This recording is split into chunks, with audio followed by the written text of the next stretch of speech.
Hey everyone, I'm Dr. Michael Breus, the sleep doctor, and I'm here today to answer some of your questions about sleep. Please remember this is not medical advice. I just don't have enough information on your personal case to be effective. You should always contact your physician with these questions as well.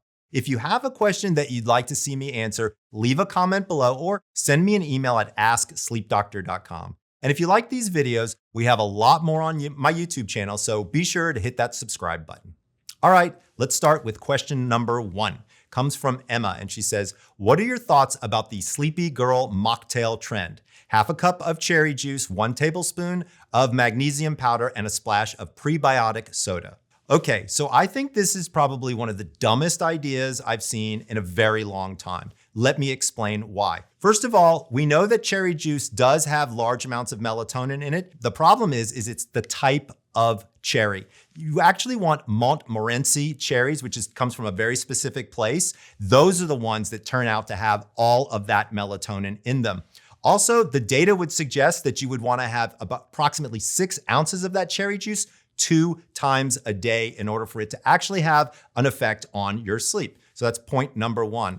Number 2, 1 tablespoon of magnesium powder. I don't know how much that is. You could be overdosing yourself with magnesium. And by the way, when you have too much magnesium in your system, you usually end up with diarrhea. Speaking of that end of your body, by adding a splash of prebiotic soda, which is usually carbonated, there's a pretty high likelihood that you're going to get gas in the middle of the night, and that's not going to be too much fun for your bed partner. So I'm giving the Sleepy Girl Mocktail an official thumbs down. Question number 2.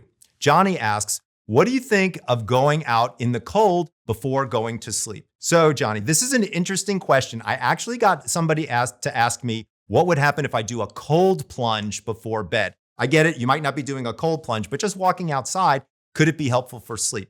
There's actually one study to show that an extreme bout of cold can actually increase melatonin production.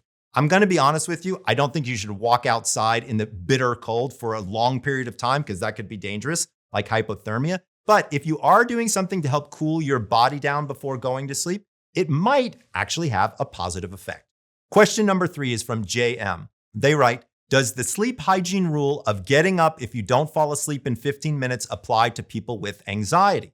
After 5 hours or so of getting up and trying to relax and going back to bed, I start to feel pain in my legs trying to stand up.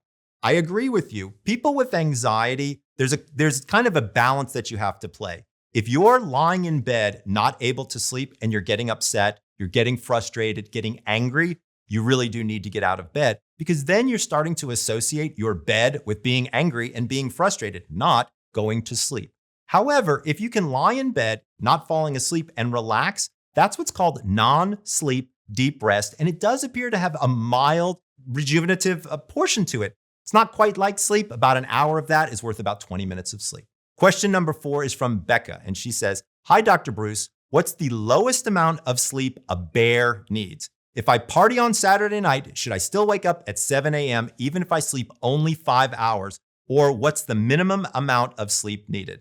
Great question. Hopefully your partying doesn't keep you up too late, but what I would tell you is the lower level limit for somebody to be able to, let's say, drive a vehicle is somewhere between 5.5 and 6 hours of sleep. So if you stayed up until 2 and you got to get up at 7, I would tell you probably need to get up at 8 or go to bed a little bit earlier. Question number 5 is from Susan. She says, I know that you like and recommend banana tea for sleep and have very briefly described it, but could you provide an actual step-by-step recipe? No problem. It's super easy. Step number 1, buy an organic banana. Step number 2, wash off the outside to get any dirt or potential pesticides off of it. Then you want to cut off the tip and the stem. Now cut it in half, but leave the peel on it and the fruit in it. So you've got 2 halves of a banana. You would drop them into about 3 to 4 cups of boiling water and boil them for 4 to 5 minutes or until the banana turns brown. At that point, you're going to steep the water and then you drink the water. It's got no actual tea in it. All we're doing is boiling an organic banana, but there's so much magnesium in the peel of the banana, turns out 3 times as much as in the fruit itself, and it's a great natural way to fall asleep.